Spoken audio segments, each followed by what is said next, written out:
esta mesa, a la que hemos denominado, bueno, no me acuerdo cómo hemos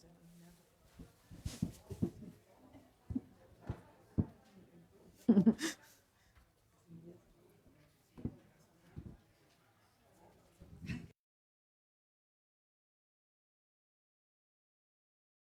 Pues si les parece bien, empezamos con nuestra última actividad del panel al que hemos denominado Visión multidisciplinaria de los retos de la agenda de género y la justicia social.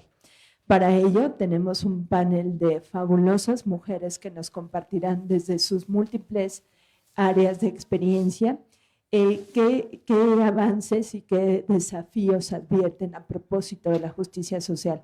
Ese gran pendiente que tenemos para las personas en un mundo globalizado, en un mundo donde además, bueno, pues sabemos todo lo convulso y todo lo turbulento que es ahora mismo. Con ese motivo, bueno, pues damos la bienvenida a la doctora Fabiola Lucila Rosa Vigil. Antes de seguirles dando la bienvenida, recordarles que vamos a actuar con la misma dinámica, serán máximo 10 minutos, perdón. Cuando se rebasen los 8 minutos, si me lo autorizan, yo les pasaría una tarjeta recordándoles que tenemos 2 minutos. En la parte de atrás hay un indicador que con el tiempo vamos a ver si alguien logra el enorme, ¿no? Lo que hizo la magistrada del caso hace un rato, que terminó cronometrando sus 10 minutos, así que se va a llevar un premio especial por eso. Bueno, su premio especial ya fue su ascenso, así que además de todo ya. Pero entonces, bueno, esa va a ser la visión. Fíjense que tenemos mujeres valiosísimas que nos van a dar una visión, me parece, con temas de verdad interesantes, desde el espacio público, que Gladys es experta en estos temas, la doctora Gladys Arana, hasta qué estamos haciendo, por ejemplo, con las mujeres privadas de la libertad, como desde Abogadas MX están trabajando en estos temas, o la visión de algunas otras de las expertas que nos acompañan. Siendo así, vamos a empezar con la doctora Fabiola Lucila Rosa Vigil. Ella es abogada y notaria, presidenta de la Asociación POTI, delegada de la Organización Mundial de Abogados en Centroamérica y representante para Honduras de esta federación. Es directora del programa Consejo Legal, capacitadora del Colegio de Abogados de Honduras y presidenta del Tribunal de Honor de Patria y Justicia. También colabora en un bufete legal corporativo de Rosa y Asociados y es presidenta fundadora de otros espacios corporativos. Es conferencista nacional e internacional y le rogamos entonces que nos dé alguna visión a propósito de el cual es el tema que nos convoca. Te damos la bienvenida, estimada Fabiola. Muchas gracias. Y como nos toca al final, vamos a hacer el cierre de oro, ¿verdad, muchachas? Pero le puedo pedir a todos que nos levantemos. Sé que ha sido un día largo y vamos a declarar con voz fuerte lo siguiente: no ser parte del problema. ¿Vamos? No ser parte del problema. Ser parte de la solución. Ser parte de la solución. Así es. Vamos a comenzar entonces nuestra ponencia. Tienes que creerlo, tú eres parte de la solución y por eso estamos aquí. ¿Aquí? Bueno, debería de estar ya. ¿Me está corriendo el tiempo? Ok. Si no, pediría. Bueno, vamos a comenzar. Realmente la sociedad latinoamericana está en deuda con la mujer. Pues sabías que en América Latina y en el Caribe durante el 2022 hubo un feminicidio por cada 2 horas. Esto significa 12 mujeres al día. En el 2021, las mayores tasas de feminicidio en la región se registraron en Honduras, con 4.6 casos por cada 100.000 mujeres, y en República Dominicana con 2.7, El Salvador con 2.4, y así vemos el listado hasta que llegamos a México. Vemos también que 11 países de la región presentan una tasa igual o superior a una víctima de femicidio por cada 100.000 mujeres. 2 de cada 3 mujeres han sido víctimas de violencia por razones de género en distintos ámbitos de su vida. 1 de cada 4 mujeres ha sido víctima de violencia doméstica o intrafamiliar. 1 de cada 5 niñas ha sido afectada por la práctica de matrimonios y uniones de hecho infantiles. Salen de la escuela, salen a casarse o a tener una pareja. Los índices de pobreza en la mujer son mayores que en la de la población de los hombres. Solo el 29% de las mujeres tienen un empleo a comparación del 40.4% de los hombres. Y en la pandemia nos vimos afectadas más las mujeres en materia laboral con un 3.2 más que los hombres. En cuanto a cargos directivos, solo el 15% de las mujeres lo ejercen y el 14% son dueñas de empresa. En cuanto a paridad de género en cargos de elección popular, todavía hay grandes retos, y eso que es el área donde más hemos avanzado. En el 2014 habían 4 presidentas de la nación en América Latina, disminuyendo ese número actualmente, siendo Honduras, mi país, el que está presidido actualmente por una mujer por primera vez. Pero ha habido avances en otros cargos como ser alcaldías, representantes en asamblea, representantes en el Congreso, esto debido a la ley de paridad adoptada en varios países recientemente. Aquí podemos ver la foto de varias presidenciables. Tenemos un gran reto en la región para lograr igualdad de género. En Honduras tenemos altos índices de femicidio, violencia de género, violencia doméstica. Tenemos el problema de que la mujer por lo general no denuncia por temor a la crítica familiar, a la crítica social, temor de sus hijos, temores de qué va a vivir. Y que cuando se decide denunciar llega la policía y la policía la revictimiza muchas veces y le dicen, bueno, es que a saber usted qué le hizo a su marido, o mírese con esa minifalda, aquí no le va a falta de respeto, y empieza ese trato realmente humillante a la mujer. Estamos también con un problema que solo tenemos 2 juzgados de violencia doméstica en las ciudades principales del país y 2 jueces en La Ceiba. Estamos enfrentando también una gran impunidad en situación de femicidios, o sea, no hemos podido avanzar mucho en lo que es la impunidad. Tenemos estos grandes retos en nuestro país, pero tenemos un rayo de luz. La Corte Suprema de Justicia actualmente está presidida por una mujer. Esto debido, pues, como habíamos hablado, a la paridad y el empoderamiento de la mujer. Ella está muy empoderada en su cargo, y es la magistrada Rebeca Raquel Obando. En acercamientos que ha tenido la Organización Mundial de Abogados con la Corte de Justicia, se nos informó la apertura de 3 juzgados más de violencia doméstica, y uno de ellos en Choloma, que es donde más población femenina hay, porque ahí está ubicado el sector de La Maquila. Tenemos también capacitación a través de la Escuela Judicial y convenios con diferentes organismos para formar a sus jueces, operadores de justicia y policías en cuanto a la perspectiva de género. Se busca resolver con justicia y concientizar para dar el trato digno a la mujer y que no pase lo que habíamos hablado, que la revictimicen. Se está considerando crear un ente que supervise el cumplimiento efectivo de las medidas dictadas por los jueces. ¿Por qué? Porque muchas mujeres tenían temor y abandonaban el proceso, no sentían seguridad, pues las medidas que se iban a tomar se cumplieran, así que abandonaban los procesos por temor, por intimidación o por lo que ya todos sabemos, el círculo de la violencia, cuando el hombre viene y le enamora y entran en la luna de miel para que abandone el proceso. Y eso lo hemos visto continuamente, pues, en nuestros países. Se está realizando acciones para cortar los tiempos entre la denuncia y la primera audiencia. Esto porque para evitar también los abandonos de los casos. Porque ¿qué pasaba con poco personal, con pocos juzgados? la audiencia que tenía que ser en 24 horas, pues pasaba un mes, pasaban 2 meses y no podía ser. Ya a la mujer hasta se le había olvidado que le habían hecho, o estaba ya intimidada, o como les digo, enamorada de nuevo, ¿verdad? Pasando el círculo de la violencia que ya conocemos nosotros y estaba de luna de miel. Con el apoyo de USAID se está realizando el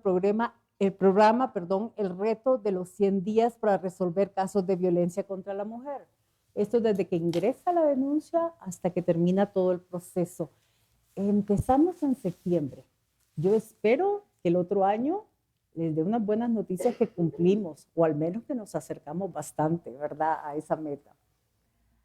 Se instruye a los jueces con perspectiva de género en los juicios. O sea, el magistrado que estuvo antes nos explicó la visión de la perspectiva de género. No la quiero replicar porque tengo poco tiempo, pero se está enseñando a los jueces a que realmente resuelvan con perspectiva de género.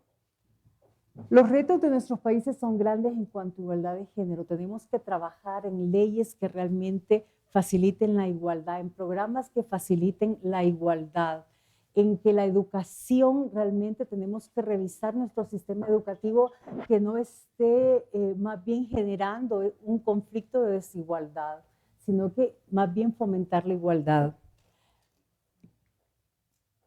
Bueno, vamos a tener que obviar todo esto porque ya estamos con poco tiempo, pero esta es la gran pregunta que yo les quiero hacer. ¿Y tú qué puedes hacer por la igualdad de género? Todos tenemos un ámbito de influencia. Los jueces dirán, bueno, mi competencia es jurisdicción, pero aparte de eso, a nivel personal tenemos un ámbito de influencia. Tenemos gente que se nos acerca y busca nuestro consejo. Tenemos gente, y yo sé que muchas de las magistradas de aquí les ha llegado alguna joven que les dice, yo la admiro, yo quisiera ser como usted. Ese es nuestro ámbito de influencia. Y ahí necesitamos nosotros hablar este tema, porque este tema no es una moda. Necesitamos buscar que nuestra sociedad sea más justa para la mujer. ¿Por qué hablamos del principio de todo el panorama que teníamos? Porque tenemos grandes retos, pero los podemos realizar. Y lo primero es cambiar nuestra mente. Y como decía la compañera, trabajar con nuestra familia, que nuestros hijos sean formados correctamente y que respeten la igualdad de género. Tenemos que trabajar por las nuevas generaciones. Se nos acaba el tiempo, pero quiero motivarlas a que trabajemos en ese tema, porque sí podemos llegar a la igualdad de género, sí lo podemos lograr. Más oportunidades para la mujer, la sociedad lo necesita. Muchas gracias.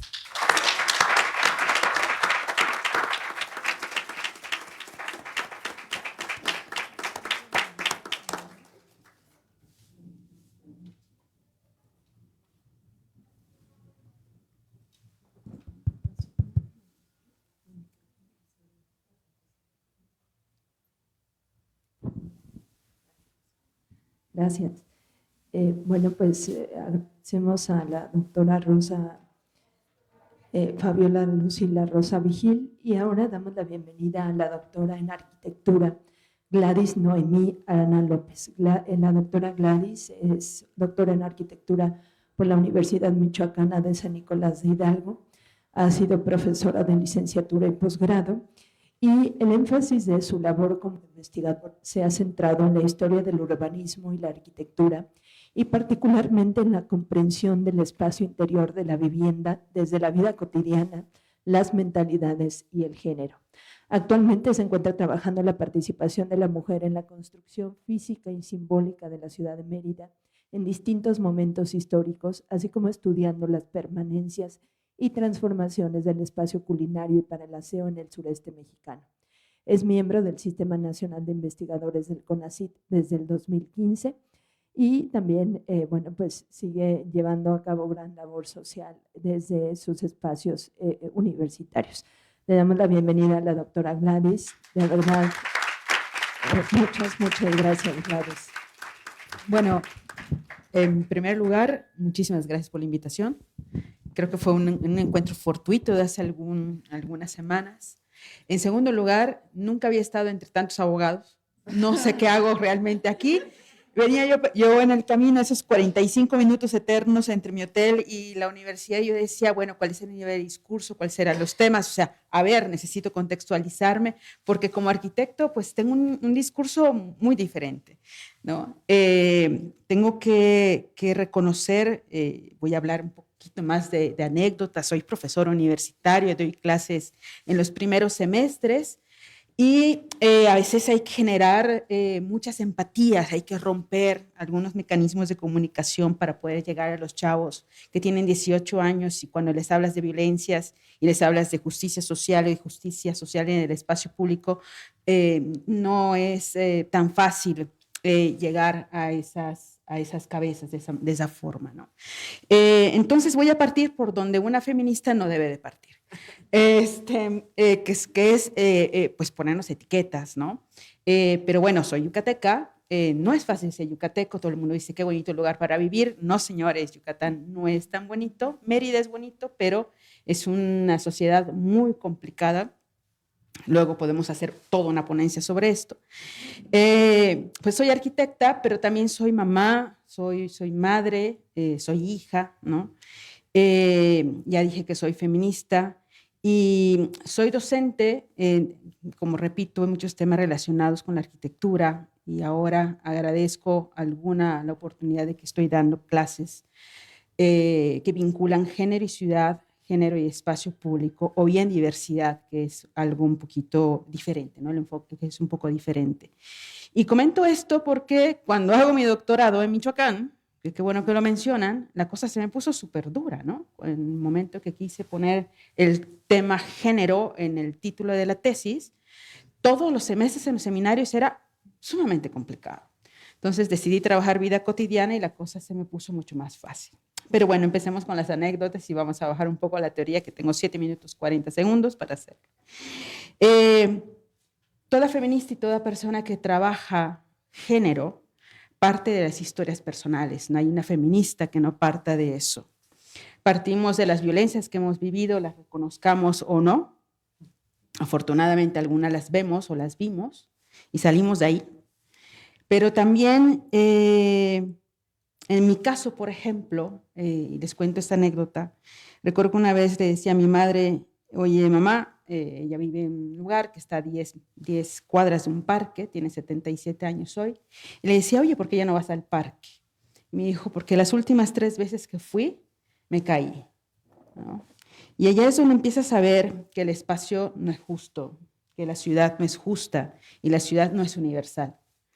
Esta mujer que había vivido en ese lugar, en esa colonia, en esa casa, que ha vivido por más de 50 años, ya no tenía la libertad de ocupar una banqueta sin pensar, ¿no?, en ponerse en riesgo. La misma historia es la historia de mi hija. Un día, precisamente dando un curso de género, me habla mi padre desesperado de 84 años y me dice, es que Michelle es un problema. Mi hija tiene 24 años hoy. Eso pasó hace unos 5 años. Y le digo, ¿qué pasó? ¿Qué hizo Michelle? Y me dijo, es que se quiere ir al parque en short. Mi hija utiliza shorts a media pierna, ¿no? Mérida es caluroso. Le digo, ¿cuál es el problema? Es que me da miedo que le pase algo. Es domingo, las casas son muy grandes, la gente despierta tarde y todo puede suceder en esas 10 cuadras que tiene que caminar. ¿Cómo le explico a mi padre que mi hija tiene el derecho de vestirse como le dé la gana? Pero, ¿cómo le explico a mi hija que tiene que correr o que tiene que tener ciertas precauciones precisamente para ir a ese parque, ¿no? El mismo parque al que mi madre ya no va tampoco. Partamos un poco de eso. Creo que ya tengo su atención. Pero, ¿qué visión tengo como arquitecta sobre el espacio y la justicia social? ¿Realmente existe la justicia social en el espacio público o simplemente existe la justicia en el espacio? Yo creo que no. Para empezar, creo que vale la pena hacer una reflexión sobre la ciudad y su caracterización como universal. Esa ciudad que nos han vendido para todos. Y ahí está el primer problema. La ciudad como concepto es universal. Y sí, solo sí, se observa desde la condición heteropatriarcal. Pero la realidad es que la realidad es otra cuando empezamos a ver desde el género, y no hay forma en que la ciudad como base, pero no únicamente la ciudad, podemos hablar de cualquier entorno construido, sus espacios sean universales. La ciudad no permite la dignificación humana, y allá es donde los arquitectos y los diseñadores urbanos, los urbanistas, tenemos que asumir esa responsabilidad, una responsabilidad que para el arquitecto es sumamente difícil, sobre todo cuando muchos de ellos pertenecen a ese parnaso de diseñadores intangibles, ¿no? Semidioses, que han creado cosas que los han trascendido y que son incuestionables. ¿Cómo asumes que lo que has hecho realmente no permite la universalidad, no permite la justicia? La ciudad entonces no permite la dignificación humana ni el bien común, mucho menos la solidaridad o la valoración del trabajo humano, por decirlo menos. La ciudad está diseñada para la producción y el consumo. Eso es algo que sabemos de manera regular. Y deja a un lado toda actividad relacionada con el cuidado.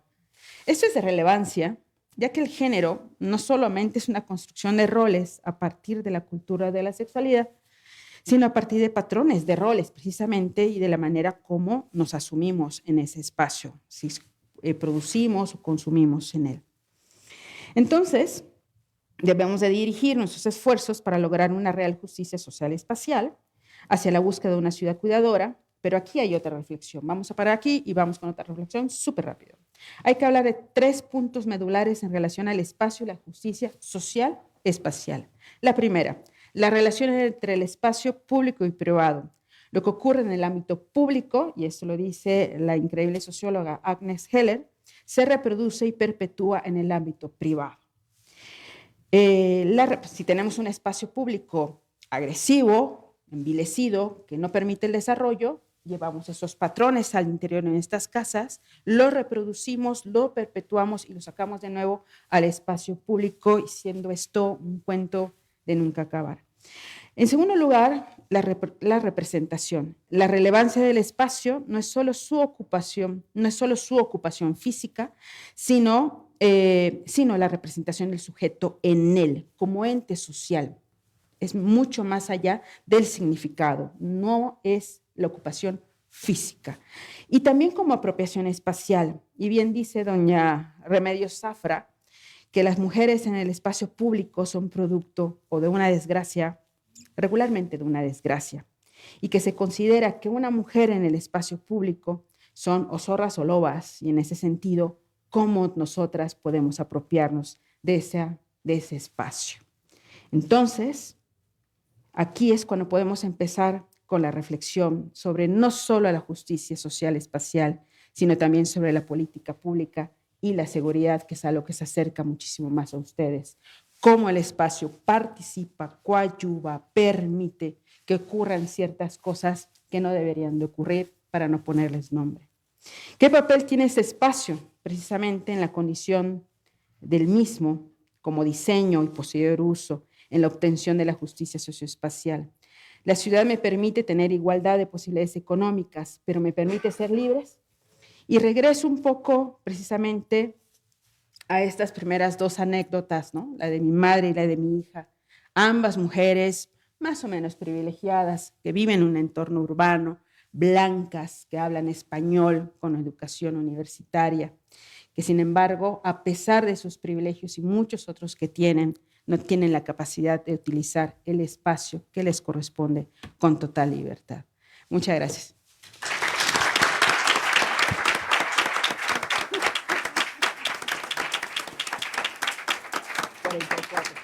Muchas gracias a la doctora Gladys. Vamos a, de verdad, discúlpenme que haga esto, pero le vamos a dar 3 minutos a Gladys para que nos cuente, porque de verdad es que vale mucho la pena escuchar todo lo que nos había compartido alguna ocasión.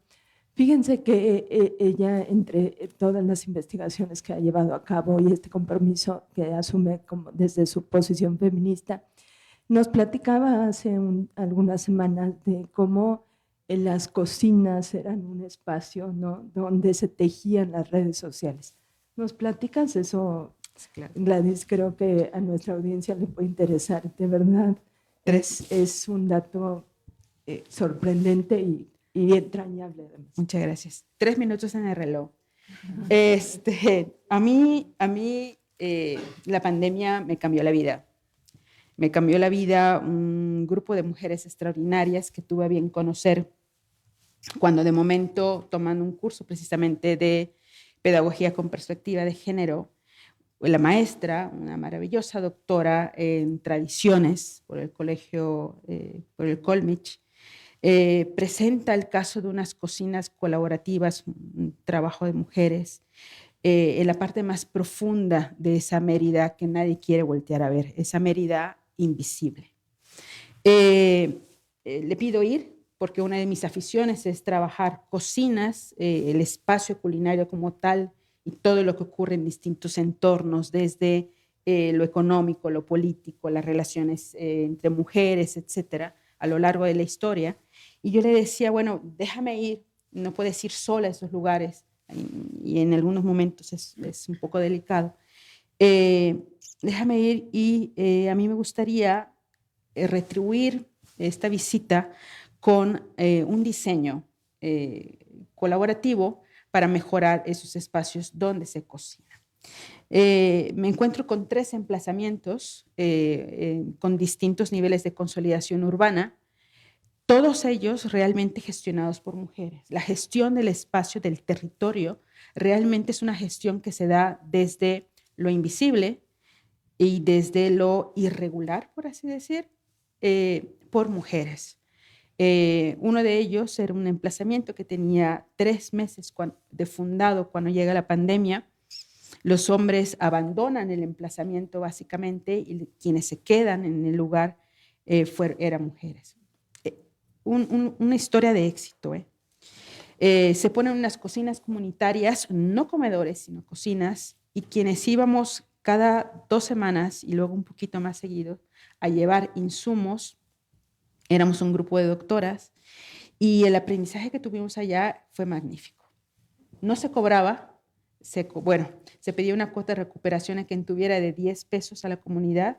El impacto era alrededor de 250, 300 raciones de comida al día, 3 veces por semana, garantizando una ingesta de proteína a la semana. Y el impacto total al final fueron alrededor de 17,000 raciones de comida a costo básicamente cero. Cada ración de comida costaba hacerla alrededor de 2.5 pesos. Las mujeres que colaboraban ponían su espacio, cocinaban en fogón de leña y no cobraban un peso y tenían una recuperación de alrededor de 500 pesos quincenales por cada una de ellas. Eran 3 cocinas, en cada cocina 4 mujeres. Lo que no pudimos ver es que esos 500 pesos quincenales lo que estaba generando era un aumento en la violencia contra ellas.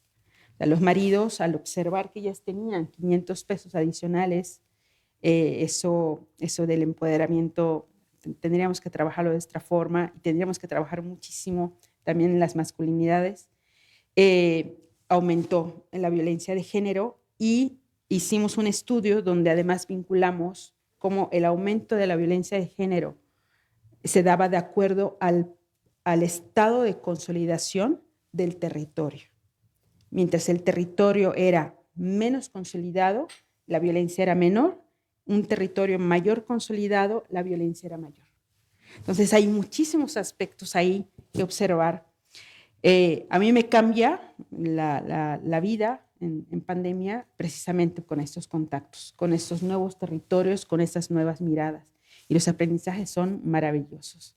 Y ahora en mis clases de género y ciudad, una de las visitas obligadas es ver eso. Ese lugar que se llama El Roble, que tenía 3 meses de fundado cuando arranca la pandemia, hoy las mujeres han logrado regularizar el territorio y tienen en la mesa ya 350 acciones de vivienda por parte del gobierno del Estado. Y eso una mujer lo logró, una de ellas. Una maravilla. Muchas gracias.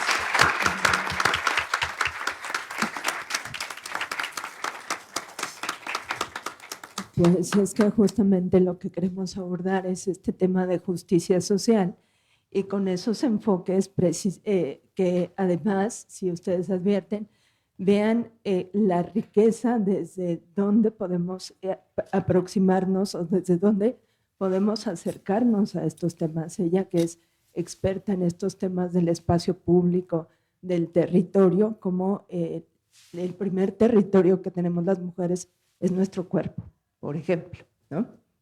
Bueno, vamos a seguir ahora con Yared Melisa Alvarado Martínez.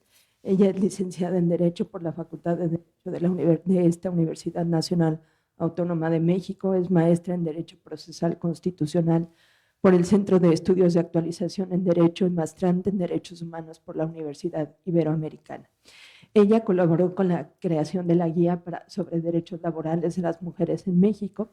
Forma parte de la plantilla docente de la Dirección de Relaciones Institucionales del Museo Memoria y Tolerancia y actualmente es coordinadora del área de incidencia de la Asociación Abogadas MX. Abogadas MX, un esfuerzo colectivo que están haciendo abogadas de muy distintas ramas, de muy distintas formaciones, pero con un propósito común.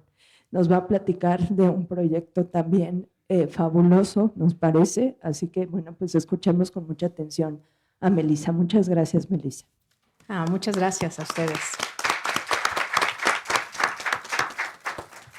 Gracias. Pues bueno, primero quiero agradecer la invitación que hacen a la asociación, a Abogadas MX. Estamos muy contentas de tener esta participación y personalmente me siento muy feliz de estar acá porque yo estudié en esta facultad, entonces para mí es un privilegio, ¿no?, estar en estos momentos aquí. Y sí, bueno, pues me gustaría platicar muy rápidamente sobre la asociación porque como hace un rato nos mencionaron y fíjate, Gladys, que me diste la posibilidad de comenzar así la plática, porque nos hablas de que en la arquitectura también es un ambiente de bastantes hombres intocables y demás. Bueno, pues derecho es muy parecido, es altamente parecido. Entonces, hace 9 años, gracias, hace 9 años, 14 mujeres deciden iniciar esta asociación. Lo que ellas en un primer momento observaron es que en la profesión jurídica, para las mujeres abogadas era muy difícil ser socias de despachos. Ellas trabajaban en firmas muy diferentes y se daban cuenta que los socios, pues la gran mayoría eran varones y que para ser una mujer socia había muchísimas complicaciones, ¿no? Llámese techos de cristal, llámese pisos pegajosos, muchísimas cuestiones por las cuales ellas no podrían acceder ahí y deciden iniciar esta organización que es Abogadas MX, que busca dar herramientas que van más allá de lo jurídico, herramientas suaves, ¿no?, de acompañamiento para que las mujeres se sientan con muchas más seguridades de llegar a esos lugares. Entonces, la misión de Abogadas MX es trabajar en cambiar las condiciones a fin de que cada abogada en México se desenvuelva en un entorno profesional igualitario, seguro e incluyente. Esa es la principal pues razón de ser de Abogadas MX. Trabajamos con un modelo de atención y uno de los primeros proyectos que se llevó a cabo fue el programa de mentoría. Entonces, es una red en donde las mujeres abogadas se afilian y entre otras situaciones de talleres, de capacitaciones que pueden tomar, tienen un acompañamiento por una mentora que lleva más de 10 años dedicándose a la abogacía y que te va ayudando con pues cuál es tu perfil, cuál es el proyecto laboral, incluso hasta de vida que tienes y de qué manera se te puede acompañar. Otro proyecto que tenemos son los estándares para la diversidad e inclusión de los despachos jurídicos de Abogadas MX, que si bien sabemos, no solamente es una cuestión de las mujeres, no solamente nosotras vamos a hacer el cambio, sino también necesitamos llegar a los despachos para hablarles de temas que tienen que ver con inclusión, con diversidad, sí con género, porque en un primer momento, sobre todo, se busca una justicia de género, que las mujeres puedan llegar a estos puestos de toma de decisión. Pero después se va un poco más allá, porque ya no nada más es no logro llegar por ser mujer, sino existen otras características específicas de mujeres abogadas por las cuales a lo mejor ni siquiera pueden trabajar en ciertos despachos. Ya no hablemos de ser socias en ellos. Bueno, tenemos ponentes que nos han ayudado mucho y un programa que nosotras llevamos hace apenas 3 años es el de becarias. Becamos a cierto número de estudiantes de derecho de universidades públicas, porque yo les decía hace un momento, comienza esto como un tema de justicia de género, y después nos damos cuenta que género no es la única situación por las cuales las mujeres no logran tomar esos puestos y que existen otras características. Después de trabajar en 2018 en un informe, en una recopilación de datos que hace Abogadas MX de diferentes despachos, observamos que muchas de las personas que trabajan ahí son egresadas de escuelas de universidades privadas, y no de cualquier universidad privada, sino de las privadas más caras del país, por lo menos, o personas con estudios en el extranjero. Entonces, nosotras pensamos que esto no es casualidad. Tenemos unas entrevistas directas con los despachos y lo que nos dicen es que ellos no discriminan a gente que sea egresada de escuelas públicas, pero ponen requisitos que difícilmente personas de escuelas públicas pueden cumplir. Para empezar, el idioma. Entonces decimos, bueno, entendemos que si son un despacho internacional, pues a lo mejor no hay esta posibilidad de que las chicas puedan acceder a sus despachos, pero si te dedicas a laboral, a civil, a familiar, a lo mejor sí podrían trabajar acá. Entonces no lo tienen como esta característica, pero sí hay un sesgo, quizá un sesgo inconsciente, quizá no. Entonces nosotros lo que buscamos es darles herramientas a estas abogadas que están estudiando, por ejemplo, clases de inglés, que han surgido cosas bien interesantes porque hablando con ellas nos dicen, bueno, pero es que también nos gustaría aprender náhuatl porque también queremos defender a los indígenas que sufren muchísimas violencias, muchísima discriminación. Tienen clases de náhuatl y demás cuestiones que les damos. Este año, que es la tercera generación, tenemos a 85 becarias.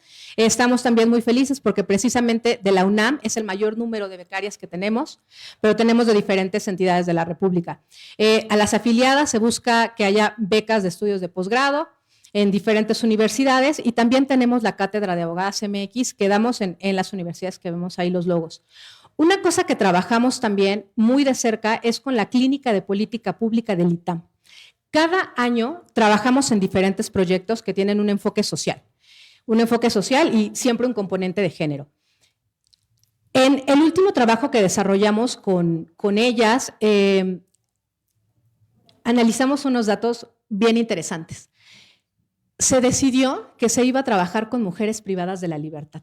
Entonces, ellas solas fueron armando este proyecto de qué podemos hacer y encontramos datos bien interesantes, ¿no? Estos son del Mecanismo Nacional para Prevenir y Erradicar la Tortura, pero, por ejemplo, el rango de edades de las mujeres privadas de la libertad, ¿no? La gran mayoría, un 23%, está entre 18 y 25 años.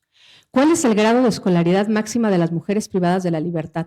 El 39% tiene secundaria terminada, ¿no? Bachillerato, primaria, solo un 8% tiene licenciatura. Un 1% tiene posgrados.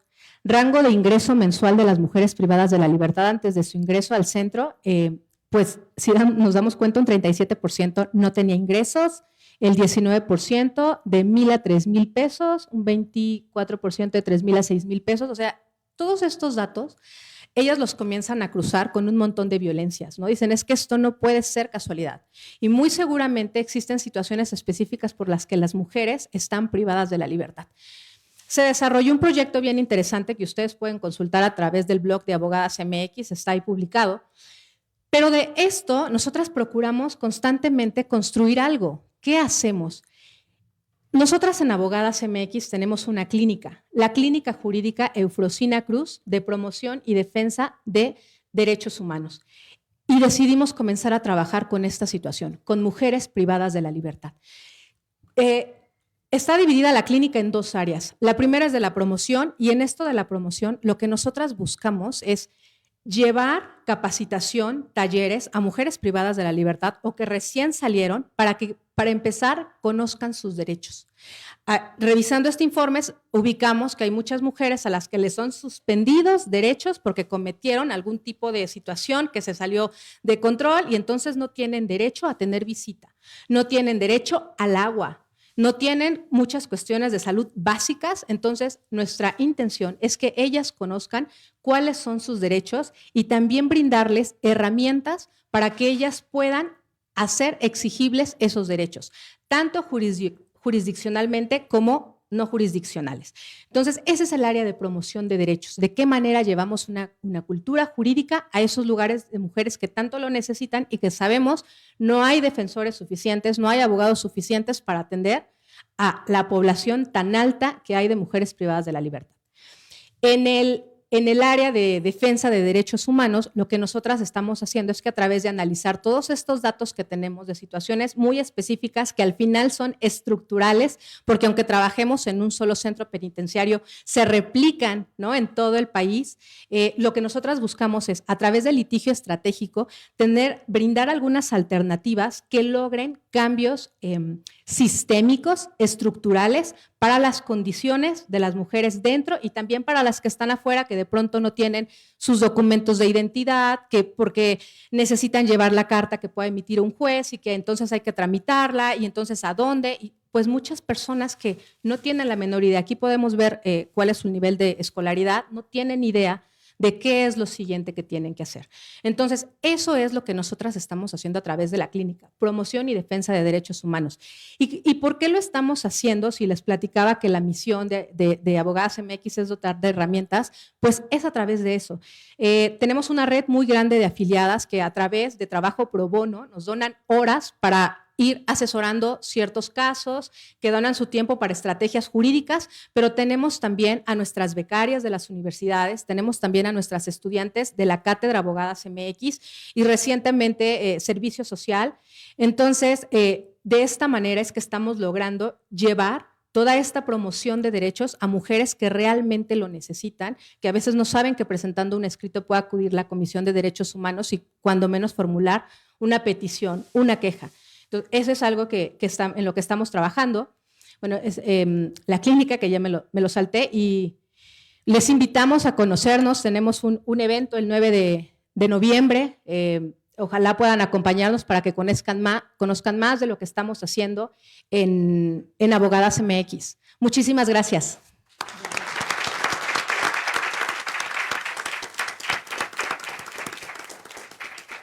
Muchas gracias, Melissa. Pues fíjense que les voy a contar una anécdota a propósito del formidable trabajo que están haciendo en Abogadas MX. Alguna ocasión estábamos en un foro donde se estaba hablando precisamente de mujeres privadas de la libertad.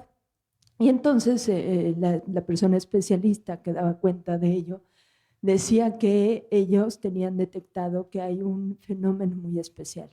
Cuando a un hombre le privan de la libertad, sobre todo de manera reciente, es muy común que le pida a su familia que venda la casa, que venda el coche, que contrate un buen abogado, que haga lo necesario para que le saque. Mientras que, nos decían, las mujeres trabajamos en una lógica distinta, porque las mujeres propiamente renuncian a esa compañía o a ese cuidado, a ese acompañamiento por el tema de te pido que cuides a mis hijos y a mis hijas y a mí déjame aquí. Y entonces muchas mujeres quedan verdaderamente abandonadas en el sistema porque además es un sistema que no está pensado para…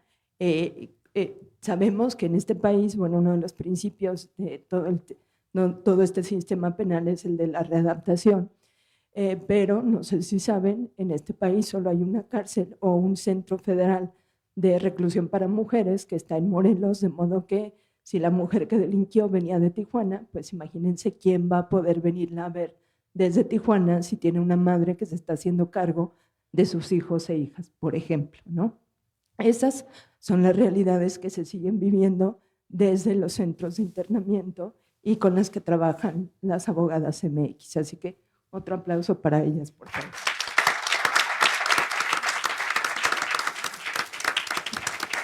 Gran labor la que hacen. A continuación, me honra en presentar a Emma Obrador Garrido Domínguez. Ella es abogada feminista, lesbiana, defensora de derechos humanos de las mujeres. Es licenciada en Derecho por esta casa de estudios. Es especialista en género, violencia y políticas públicas por la Universidad Autónoma del Estado de México. Es fundadora de la Asociación Internacional de Mujeres Abrazando a México y de la Red de Mujeres y Organizaciones Feministas del Estado de México. Emma tiene de verdad una trayectoria digna de reconocimiento y de aplauso en estos temas del activismo feminista, donde ha impulsado en el Estado de México grandes cambios estructurales. Ha sido integrante del sistema estatal para prevenir, atender, sancionar y erradicar la violencia contra las mujeres del Estado de México. Ha sido coordinadora de la implementación del paquete de servicios esenciales de diversos municipios del Fondo de Población de Naciones Unidas y actualmente, bueno, pues sigue totalmente con la convicción de seguir sumando a través del activismo. Elma, muchas gracias por estar aquí y te escuchamos con atención. Gracias.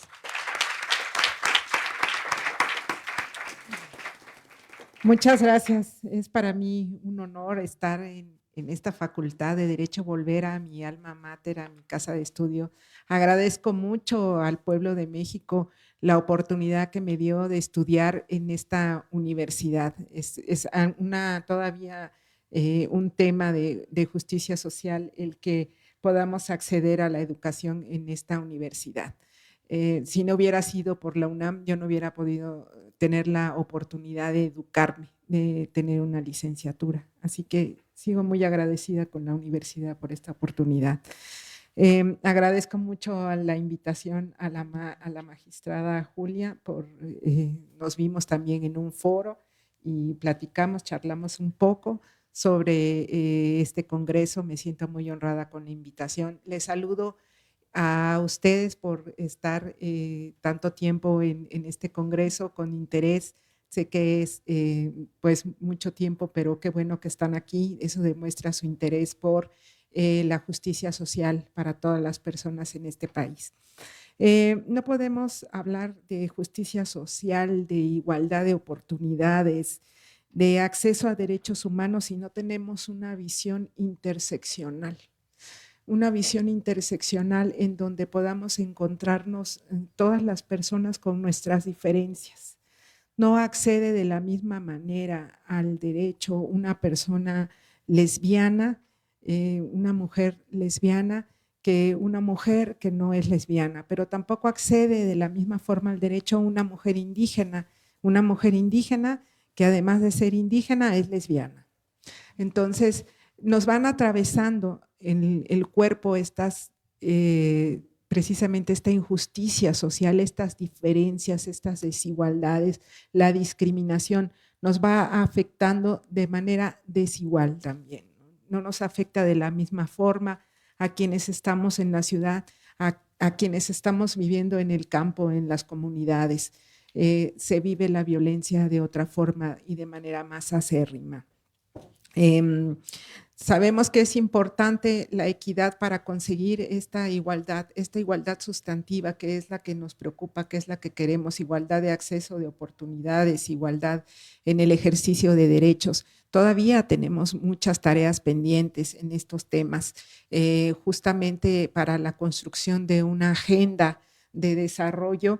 Tenemos que hablar de muchos temas importantes, tenemos que hablar del machismo, tenemos que hablar de este sistema patriarcal, de un sistema donde se ha valorado más a lo masculino sobre lo femenino, donde se ha privado de acceder a sus derechos plenos a más de la mitad de la población. Por ejemplo, los derechos políticos electorales, las mujeres no podíamos acceder de la misma forma que los hombres. Por ejemplo, en este país las mujeres no podíamos votar. Mi mamá nació en 1945, en 1945 las mujeres no tenían derecho a votar.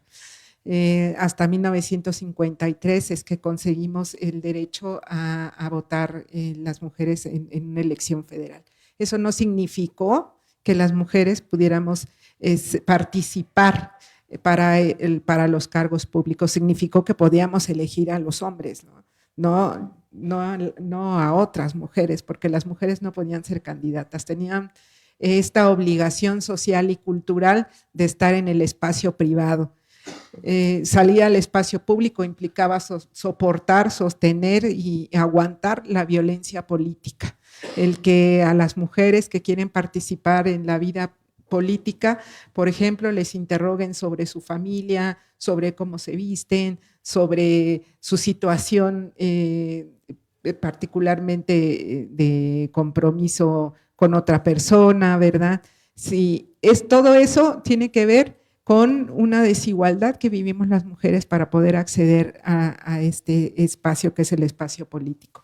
Pero tenemos también otras desigualdades muy grandes que vivimos en México, y la violencia es la mayor forma de discriminación contra las mujeres. La violencia de género es tremenda, la vivimos más fuertemente las mujeres. Eso no quiere decir que el constructo social de género que se hace sobre los cuerpos sexuados no afecte también a hombres y mujeres, sino que nos afecta a nosotras de manera más acérrima. Ahí hay una brecha de desigualdad en la construcción de género que nos coloca a las mujeres en una posición detrás de los hombres. Y pues quisiera señalar que, por ejemplo, en México, según la ENDIRE del 2021, la Encuesta Nacional de Dinámica de Relaciones en los Hogares, el 70.1% de las mujeres de 15 años o más sufrió algún tipo de violencia a lo largo de su vida. 70%. 70%. De esto, los tipos de violencia son 51% psicológica, 34.7% física, sexual 49.7%, económica o patrimonial 27.4%. En México, el 12.6% de las mujeres de 15 años o más sufrió violencia sexual desde su infancia. Estamos hablando de que la violencia contra las mujeres, la violencia sexual, esa que nos tiene en una posición desigual, la comienzan a vivir las niñas en este país. La vivimos de la peor forma, que es la violencia sexual. El 20% de las mujeres ha sufrido violencia por parte de su pareja en los últimos 12 meses. En el confinamiento por la pandemia, 23.7% de las mujeres de 15 años o más sufrió el inicio o el aumento de la violencia. O sea, además de todas las desigualdades que ya vivimos en México por esta construcción de género, y a estas violencias se suma lo que estaban viviendo durante la pandemia.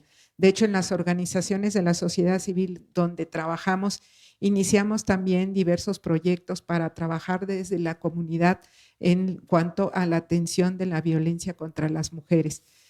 Trabajando en un proyecto muy interesante que se llama Mujeres Vigilantes. Mujeres Vigilantes es un proyecto social que surge en una comunidad que era un barrio de recolectores de basura en Atizapán de Zaragoza, que se llama Los Olivos, y ahora es un módulo de policía que se recuperó y que lo tomamos las mujeres de ahí de la vecindad para poder trabajar en la prevención con las infancias, con las juventudes de todo lo que es la violencia de género. Ha cumplido un año el módulo, sigue trabajando, está trabajando por su cuenta propia. No hay recursos, nunca hay recursos para las organizaciones de la sociedad civil, nunca hay recursos para llevar representación legal para las mujeres. Esos recursos no llegan hasta ahí, haciendo mayor aún la brecha de desigualdad. Vemos que la mayor violencia que han vivido las mujeres es en el ámbito comunitario. El 45.6% a lo largo de su vida, de mujeres de 15 años o más, ha señalado que ha sufrido esta violencia a lo largo de su vida.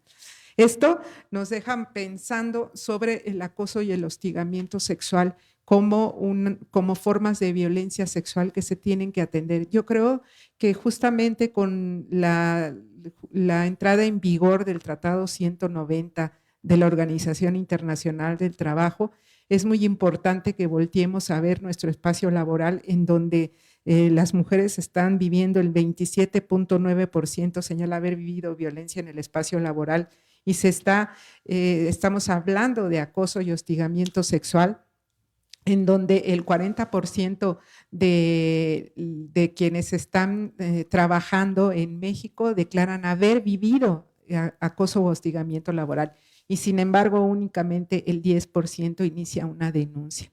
No podemos acceder a tener una vida libre de violencia en el trabajo si es que no podemos procurar juzgar con perspectiva de género.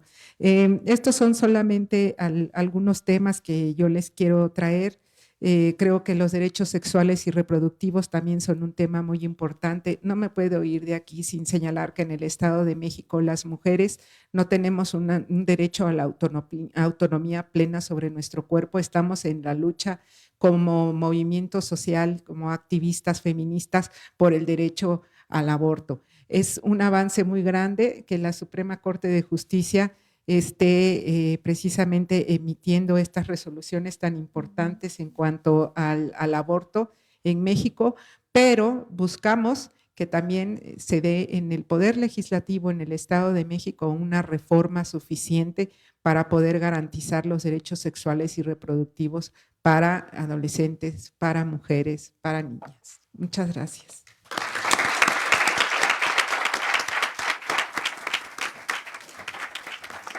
Muchas gracias, Emma. Fíjense que a propósito de lo que nos comparte Emma, sepan que en aquellos acuerdos que se alcanzan donde hay mujeres involucradas para la construcción de la paz, los acuerdos son más duraderos y tienen mejores resultados, son más exitosos. El involucrar a las mujeres en estos procesos de paz está probado que a la larga producen mucho mejores efectos porque estamos acostumbrados a trabajar desde lo comunitario. Finalmente, y bueno, pues para cerrar con broche de oro, vamos a darle la bienvenida a la candidata doctora Cintia Lorena Michel Sagún. Ella hasta 2021 se desempeñó como profesora asociada del Centro de Investigación y Docencia Económicas. En los últimos 10 años ha desarrollado múltiples trabajos de consultoría para organismos nacionales e internacionales que incluyen el Programa de las Naciones Unidas para el Desarrollo, la Organización Internacional del Trabajo, el Banco Interamericano de Desarrollo, el Instituto de Liderazgo Simón de Beauvoir y la Conferencia Interamericana de Seguridad Social. Ella ha venido desarrollando diversas evaluaciones de programas y políticas públicas en México y América Latina, centrando sus estudios en los ejes de política social, seguridad social y apertura gubernamental. Muchas gracias, Cintia, y te escuchamos con atención.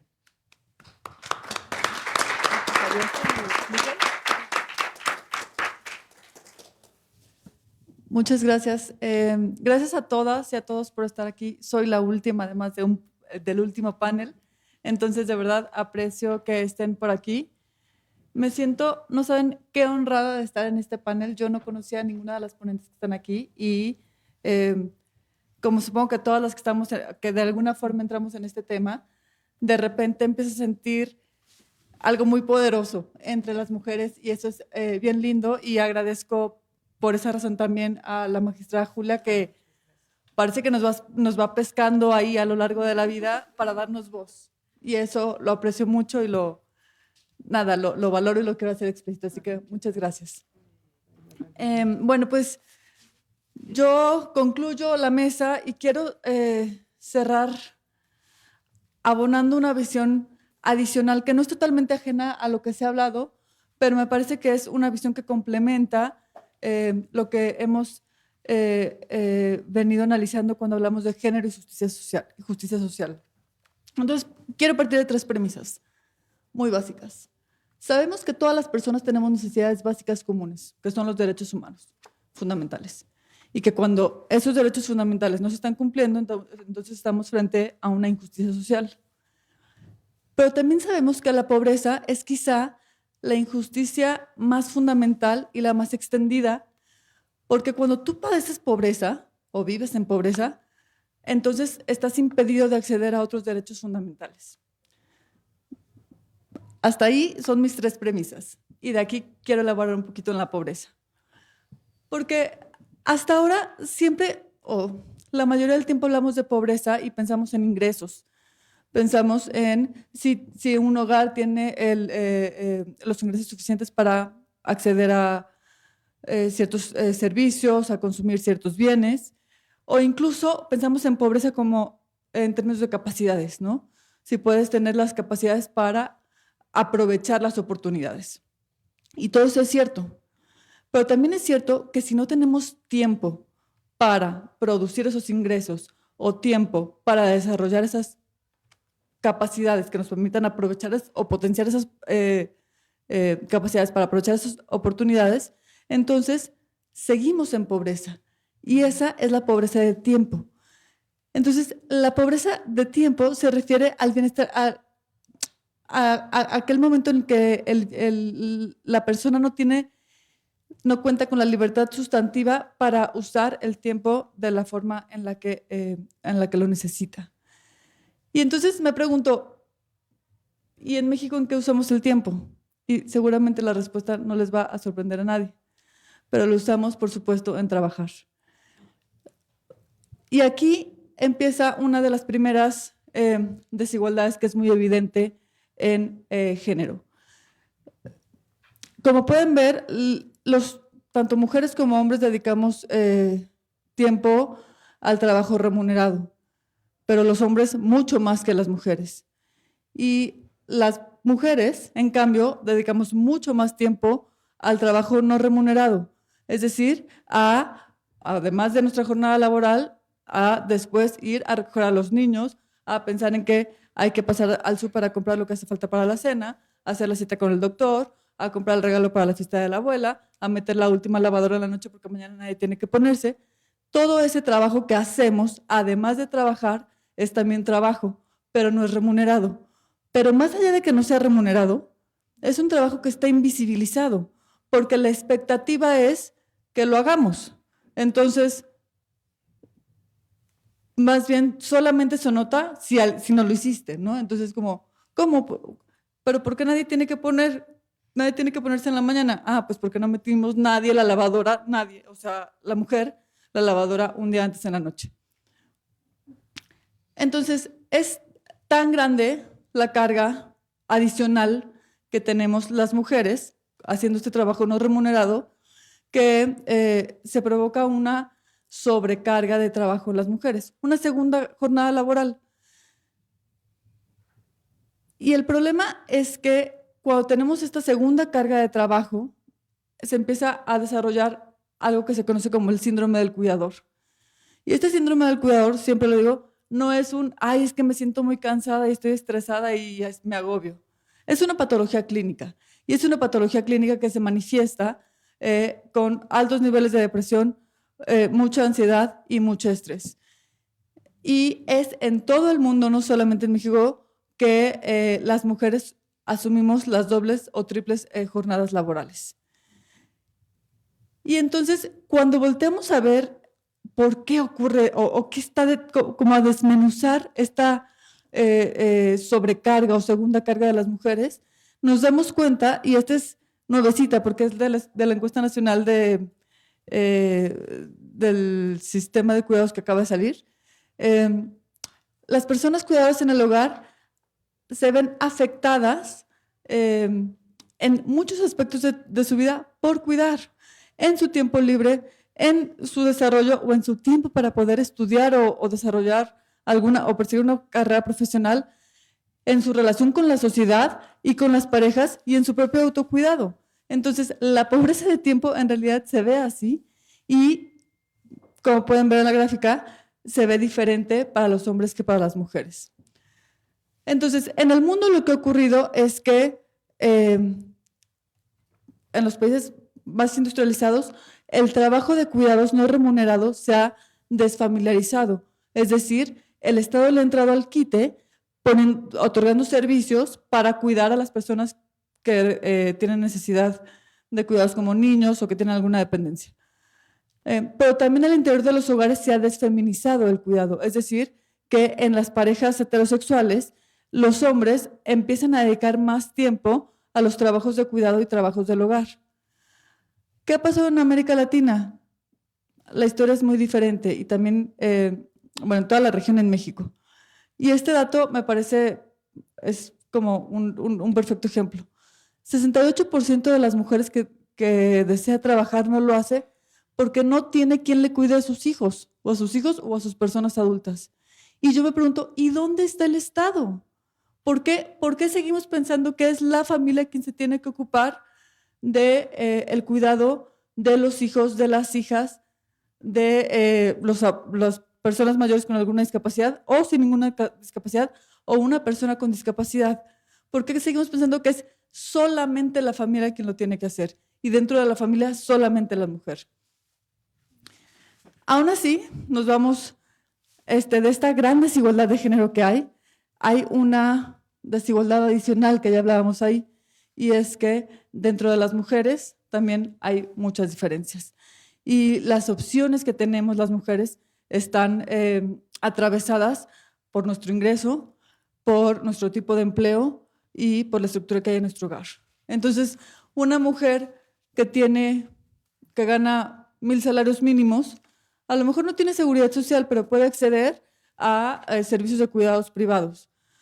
En cambio, una mujer que vive en pobreza económica y además tiene un empleo que es informal, pues no tiene acceso a guarderías del IMSS, a servicios de centros de días o servicios de cuidados de salud para las personas dependientes. Y por supuesto, importa la estructura del hogar porque no es lo mismo si yo vivo con mi pareja y mi papá, que además es adulto mayor pero es funcional, a si yo vivo sola con 3 hijos y uno de ellos con discapacidad. Las necesidades de cuidado que hay en mi familia es distinta a las que hay en la de ella y en los de cada uno que estamos en esta mesa. Entonces, cierro nomás con esta agenda pendiente.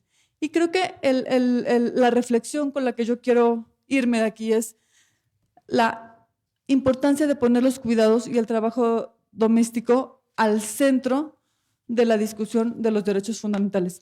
No como un derecho laboral, y ni siquiera como un derecho laboral que cuando es remunerado y cuando no es remunerado.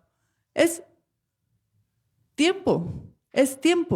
Entonces, es parte de un derecho fundamental que tenemos todas las personas. Entonces, son 3 batallas. Son 3 batallas porque tenemos 3 poblaciones muy distintas. Hay que dar la batalla por políticas específicas para las mujeres que están trabajando en la economía formal. Entonces, hay políticas de conciliación, no para las mujeres, porque no es que a las mujeres nos toque cuidar, es políticas de conciliación para todas las personas que trabajan. En la medida en la que en el trabajo digan, tú tienes flexibilidad para salirte porque tu hijo se enfermó, tú, hombre, entonces, para una empresa, para un centro de trabajo, deja de ser tan engorroso y tan complicado y tan pesado contratar a las mujeres, porque la carga del cuidado en los hogares está la expectativa de que quien tiene que cuidar es la mujer, entonces se difumina y somos igual de costosas las mujeres que los hombres para los centros de trabajo. La segunda batalla que hay que dar es para generar políticas públicas que beneficien a quienes están en la economía informal. A la señora que vende gorditas en el tianguis, a las trabajadoras remuneradas del hogar, no, ya hay un régimen especial para ellas, pero digamos, toda la gente que trabaja en la economía informal, no podemos esperar a que llegue la Suprema Corte y diga que tiene que haber un régimen especial para un nuevo gremio, para que entonces sí les puedan dar de alta y puedan acceder a servicios de cuidado desde la seguridad social. Y también hay que dar la batalla por políticas que beneficien a las mujeres que no trabajan y que no tienen un trabajo remunerado, pero que se agotan trabajando dentro de los hogares con un trabajo que es muy desgastante, que no tiene principio, que no tiene fin y que termina generando también esta sobrecarga del cuidador.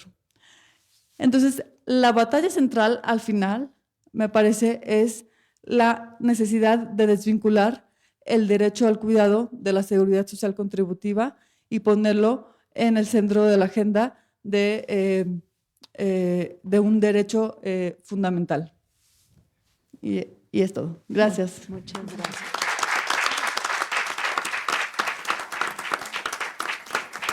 Pues con las reflexiones que nos comparte la maestra Cintia, que me parece que también son cruciales, este tema de quién es dueño de su tiempo ahora mismo, quién es dueña de su tiempo ahora mismo. Así concluimos esta, me parece, una jornada formidable. Creo que hemos atestiguado cómo las mujeres desde múltiples visiones, desde múltiples aspectos de la vida, desde múltiples disciplinas, estamos ocupadas tratando de transformar esta realidad social que nos ofende. que es la violencia de género en el espacio, en los espacios donde las mujeres están privadas de la libertad, en los despachos de abogados, en cómo tenemos que seguir haciendo el activismo porque nuestros derechos sean una realidad, este tema de los derechos que hablaba Emma, ¿no? Este tema de la autonomía corporal de las mujeres que todavía sigue quedando al contentillo de las autoridades en turno. Y finalmente, bueno, pues toda esta visión de los cuidados solo nos aproximan un poco a toda la riqueza de los temas que podemos enfocar desde la perspectiva de género. Les invitamos entonces a que se sigan sumando. Esto, lo voy a volver a decir, son temas de derechos humanos, los temas de las mujeres, los temas de la diversidad sexual, los temas de la disidencia sexual. Son temas de personas y como tales deben ser entendidos, deben ser respetados, deben ser salvaguardados y es indispensable que hagamos ese compromiso desde lo individual, desde lo íntimo, para que entonces empiece a permear en nuestros espacios vitales y vaya ampliándose ese espectro protector. No me quiero ir, desde luego, sin hacer un pronunciamiento acerca de la independencia judicial.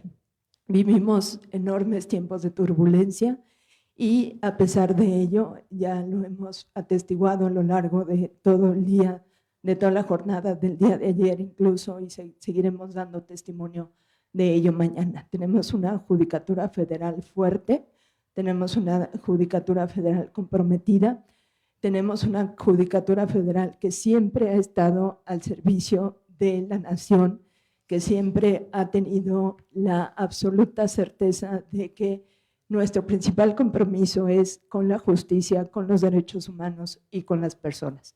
Muchas gracias y les esperamos para mañana.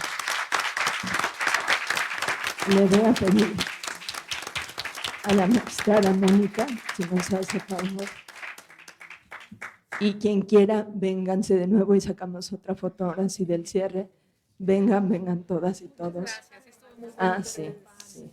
Y bueno, pues mientras voy dando los reconocimientos con el texto que ya leímos muchas veces. Sí. Ay.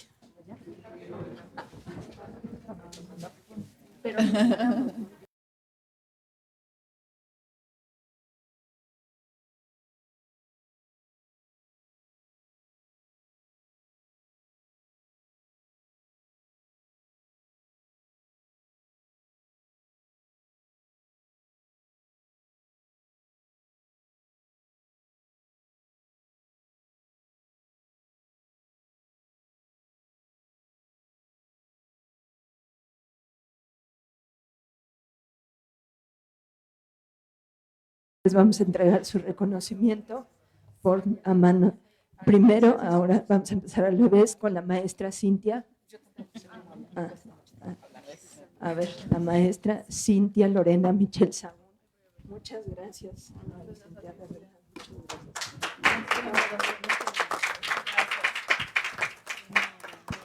Ahora reconocemos a la licenciada Emma Obrador Garrido Domínguez. Muchas gracias.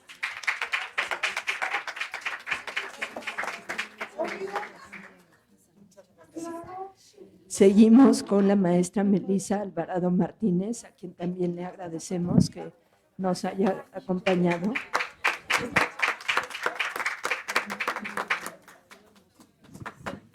Vamos a darle su reconocimiento a la doctora Gladys Noemí Arana López.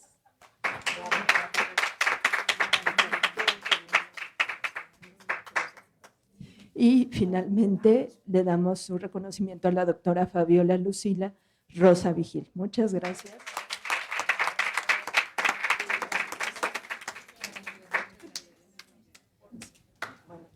Nos ponemos para la foto y luego ya sacamos la.